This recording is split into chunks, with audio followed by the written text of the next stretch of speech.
Hello， 大家好，我是议员。刚刚收到官方的更新公告，但是这个更新公告我是从国服那边看的，国际服可能会提早2天，所以有可能国际服会在8月20日，然后国服会在8月22日。但是我在拍这个影片之前，其实我有看了一下更新的内容，不像是周年庆更新的内容，比较像是日常的更新而已。所以我相信9月应该还会有多一个更新公告是讲周年庆了。OK， 那么我们来看一下这一次更新有什么东西。首先是新的阵型，相信各位应该也是在游戏中看到消息了。这个新的阵型叫3线阵，部队造成连击伤害提升10%。那很多玩家误会，包括我自己也是误会。一开始他说这边连击伤害，我还以为是像萨尔贡啊、红胡子或者是贝特朗的技能这样子，他们的伤害都是分段式攻击的。原来不是这种，而是只有像刘彻觉醒技能这样子的连击效果才可以。那有些玩家可能不知道连击效果具体到底是什么东西来的。各位还记得在之前我做过一个影片说刘彻被削弱了吗？那么事实上是没有被削弱的。为什么我要突然说到这件事情？就是因为之前的版本比较容易理解，它原本的技能描述是写额外的普通攻击，也就是说所谓的连击伤害就是额外的普攻伤害。那我们再回来看一下现在刘彻的技能描述，连击伤害只受到普通攻击伤害加成，只能够触发基础攻击相关的技能，不会触发反击。所以你们也可以理解为，假设说某一些统帅要使用这个技能的话，首先他必须要像刘彻的技能这样子，有明确的写出连击伤害，或者是某一些统帅他有写上额外的普攻伤害，才可以使用这个新的阵型。那么刘彻要不要去换这个阵型啊？毕竟他有10%的提升。那你们也可以看到这个新的阵型，它只是针对连击伤害而已。假设说你们用回拱形阵的话，是整个部队造成的普攻伤害提升5%，没有限制于在连击伤害。那么连击伤害它打一次是200系数，还没有加上其他的争议啊。那个阵型是从你这个基础上面再提升。但是拱形阵是普攻伤害提升，除了刚刚说的连击伤害之外，还有包括你们的主动技能也是需要靠拱形阵提升的。总的来说就是你们继续使用拱形阵就可以了，没有必要替换。那这个新的阵型跟我们一般获得军器的方法是一样的，在商店那边可以换到3线阵的旗帜专属铭文，失落之地商店也可以兑换到古籍类的专属铭文。接着优化军器相关游戏体验，新增专属铭文军器心愿单功能。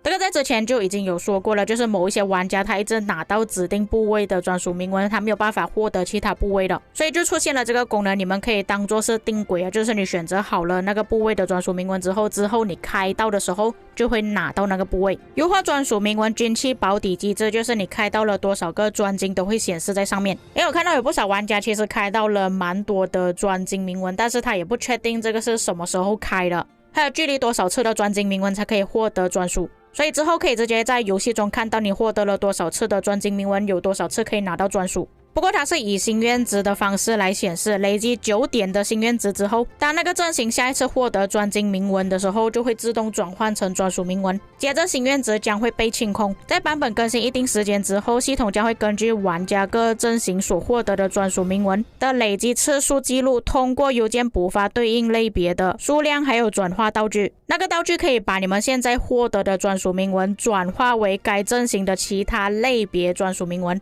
就是说原本你是想要拿到乐器的专属铭文，但是你一直开到旗帜的专属铭文，你就可以用那个道具把你原本那个旗帜的专属铭文转换成乐器的。转换后的军器将会重新生成基础属性，并重置剩余洗练次数。就是说如果你转换之后，原本你那个3维提升的很好，可能全部都是 3.5， 但是它会直接把你重置掉，你要重新洗过这样子有点坑他会不会补偿那个洗炼石？我是觉得说至少也要补偿洗炼石吧，不可能只是给我们转化而已，让我们之前那个洗炼石怎么办？这个我们可能要跟官方那边讨论一下了。全新功能及活动，新增联盟共筑活动。在新王国中，执政官可以通过共同完成联盟任务并获得奖励，本活动仅在部分新王国开启先锋体验。也就是说我们老玩家基本上是没有这个活动的，可以直接跳过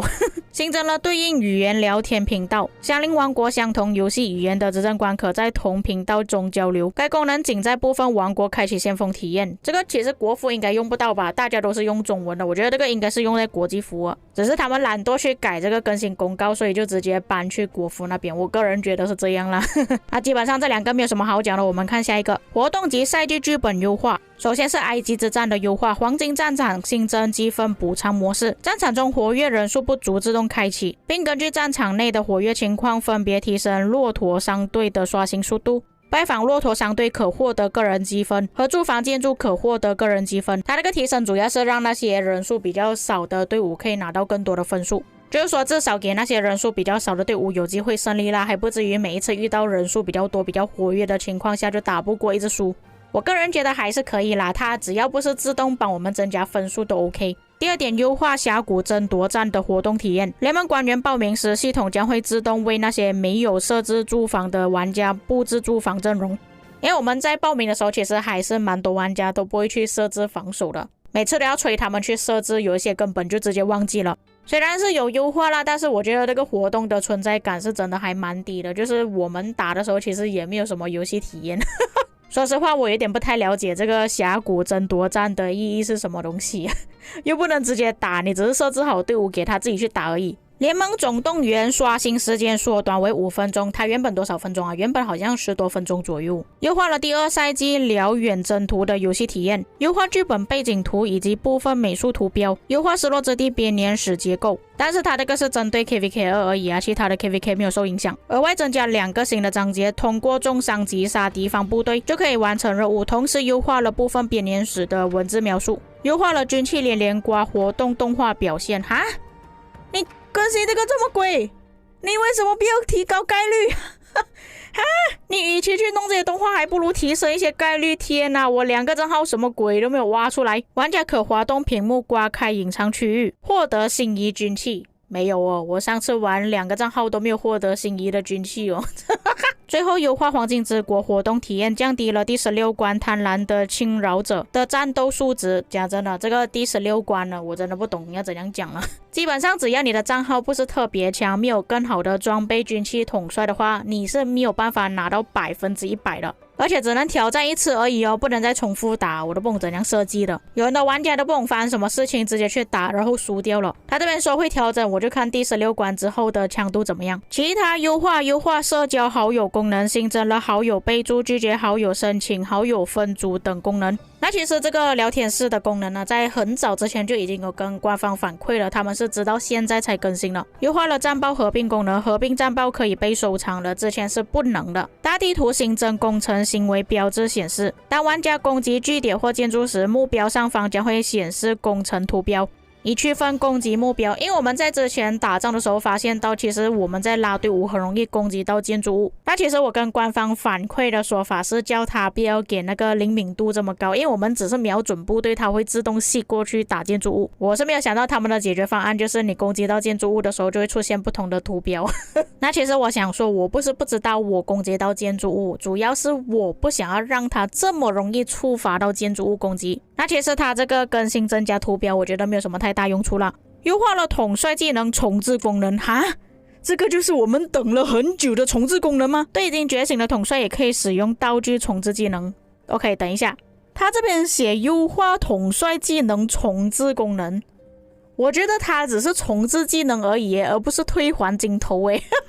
OK， 那么一直以来呢，我们是可以去重置统帅的技能了，但是不能重置已经觉醒的统帅技能。我认为他只是把那些原本不能重置的技能给我们去重置而已，